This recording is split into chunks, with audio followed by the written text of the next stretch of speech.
盆栽からしたらもったいない松盆栽生産日本一の高松の盆栽園北谷4世4代目北谷隆一です。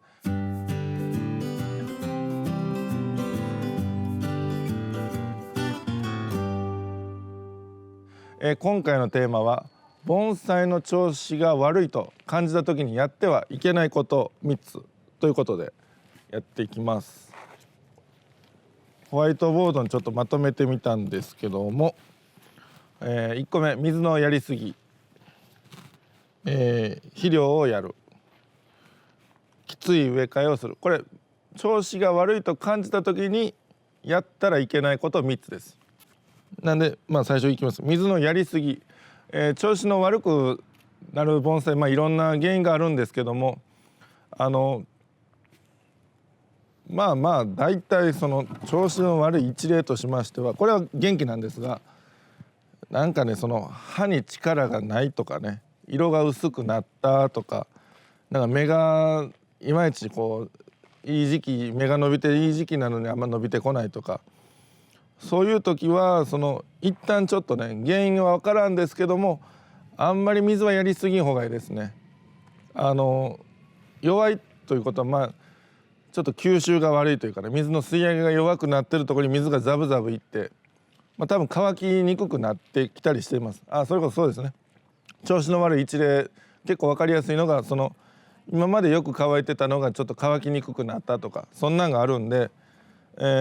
大体そうなるんですけどね。こっちが悪くなったり、ここが悪くなったから乾きが悪い。例えば人間でいうと発熱するみたいな感じが大体ね、発熱はじゃあ何の理由やみたいなとこになるんですが、乾きが悪くなってきたらどっかこっかが悪いみたいな、そんな感じなとこが多いんで、その乾きにくいとこに水やりすぎたらやっぱり良くないという、そういうことですね。あと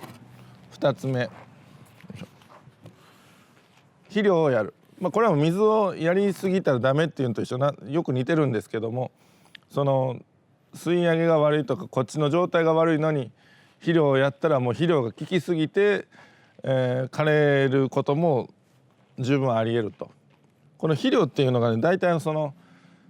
いい時期にものすごい木の状態がもう万全な時に肥料が初めてやれるようなもんなんで、大体例えば植え替えした直後とか、これ万全じゃないんですね。根をしっかり切られてる分。だからそういう時肥料やらないんです。だからもう木が本当に落ち着いた時にやっとやれるようなもんなんで、弱ってる時なんかもうもってのほかというか、もうそういう時はもう肥料は乗ってたらもう外すぐらいで、前やってしまってたとあったらもうそれをわざわざ肥料のけるぐらいでちょうどいいです。このままいきますけども、弱ってる時に調子が悪いと感じた時にやったらいけないことで3つ目で、きつい植え替え。植え替えでもね、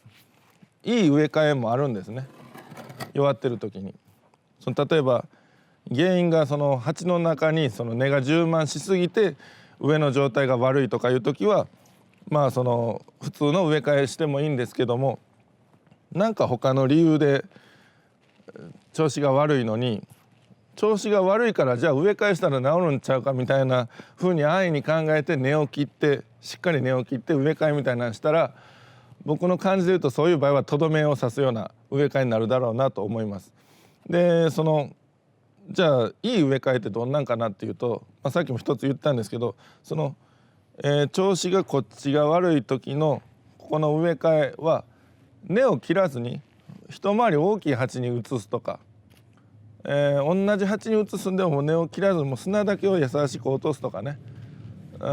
ベタベタした砂だったりちょっとあんまり良くない用土の状態を変えてしまうための植え替え、ただし根を切らずに。だから大体大きい鉢に植え替えた方が安全ではあるんですけども、とにかくそういう優しい植え替えだったらいい場合も多いかなと。とはいえ厳しいか優しいかの判断が難しい場合は植え替えはちょっとやめた方がいいのかなと。しても一回り大きい鉢にもそのままね、あんまりここの中触らずに新しい用土がちょっと余分に入るような一回り大きいのに植え替えて様子見るとか、そういう方が安全かなと思います。これが大体調子が悪いと感じた時の、やってはいけないことですよの3つなんですけども、じゃあその調子が悪いと感じた時にやった方がいいこともちょっと番外編中とあれですけど、一つ方法としましては、例えばこういう薬剤をね散布するみたいな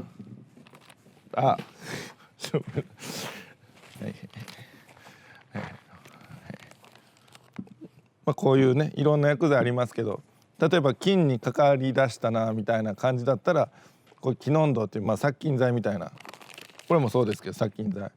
これはちょっとその治療的な効果もちょっとだけあるみたいです。これはガードの方が強いというか、もう予防的な方が強い、これ菌類に対してですね。でこのカルホスなんか言ったらもうカエガラムシとか一般的ななんかの幼虫みたいな、そんなんを殺す薬だったり、これだったら殺ダニ剤ってちっちゃく書いてるんですけども、ダニが湧いたらこれやるとか。なんでその調子が悪くなったが単にそうですね、植え替えが飛んでるとかね、栄養不足とかなんか水不足とかいろいろあるんですけども、外的要因はもうどうしてもねこの薬を使わんともしょうがない場合はありますね。だからこの管理の中での調子が悪いは管理で取り戻せる場合が大いにあるんですけども、外的要因はもう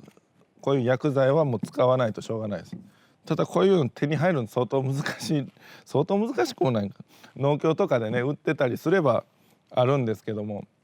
都会の農協とかこんなん売ってるんだろうか。田舎のねこの辺やっぱ農家が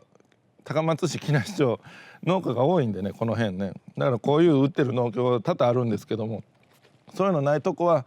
手に入るの難しいかなと思います。こんなもなかなかうち来てもらってね譲渡するのもちょっと多分良くないんかもわからんですけど、